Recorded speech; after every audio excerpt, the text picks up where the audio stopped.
आयोजन किया है। मुझे उम्मीद है कि इस शिक्षण कार्यक्रम में आप सब लोगों का बहुत लाभ होगा और सब लोगों का बहुत कुछ सीखने को मिलेगा। जैसे हम सब लोगों को मालूम है कि हमारे देश के लिए कृषि क्षेत्र एक विशेष प्राथमिकता है। हमारे देश में हम कृषि उत्पादन के लिए, अब सब लोग जानते ही हैं कि हम कृषि उत्पादन के लिए हम आत्मनिर्भर है। ना कि केवल आत्मनिर्भर है, हम एक प्रमुख निर्यात जो कृषि उत्पादक निर्यात करते हैं उसमें से भी एक प्रमुख देश है। तो इसका फलस्वरूप क्या हो रहा है कि हमारे देश में कृषि अवशेष वो भी बहुत उत्पादन हो रहा है।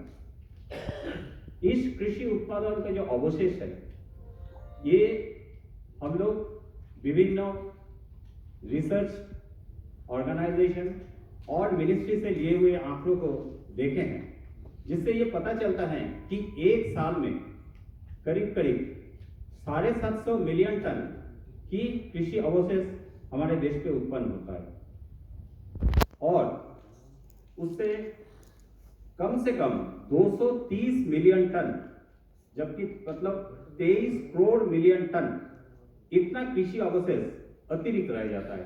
विभिन्न उपयोग के बाद भी इतना अतिरिक्त रह जाता है और अभी हम लोगों का ये जो अतिरिक्त कृषि अवशेष है उसका हम लोग सही तरह से उपयोग कर नहीं रहे। जैसे कि हमारे पूर्ववर्ती वक्ताओं ने बोले हैं कि इसको या तो हम जला दे रहे हैं या तो हम जमीन पे वहीं पे कुछ उपयोग कर रहे हैं और जिसका फल हमारे लिए लाभजनक है नहीं। इससे ना कि केवल वायु प्रदूषण हो रहा है, इससे इसका साथ साथ हमारा जमीन का जो उर्वरता है उससे भी हानि हो रहा है।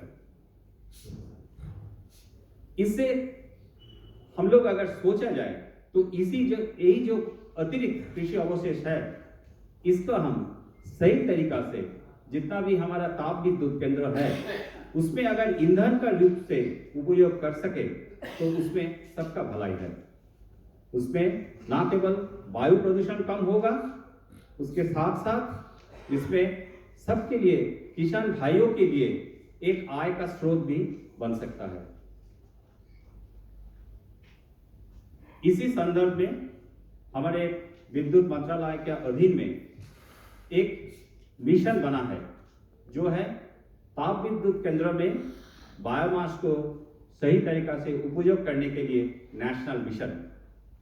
और इस नेशनल मिशन का एक उद्देश्य यह है कि इस कृषि अवशेष को जितना भी एग्रो रेसिड्यूज बन रहा है सबको हम लोग किस तरह से इकोनॉमी को, एनवायरनमेंट को ध्यान रखते हुए ताप विद्युत केंद्रों में इसको सही तरह से उपयोग किया जाए।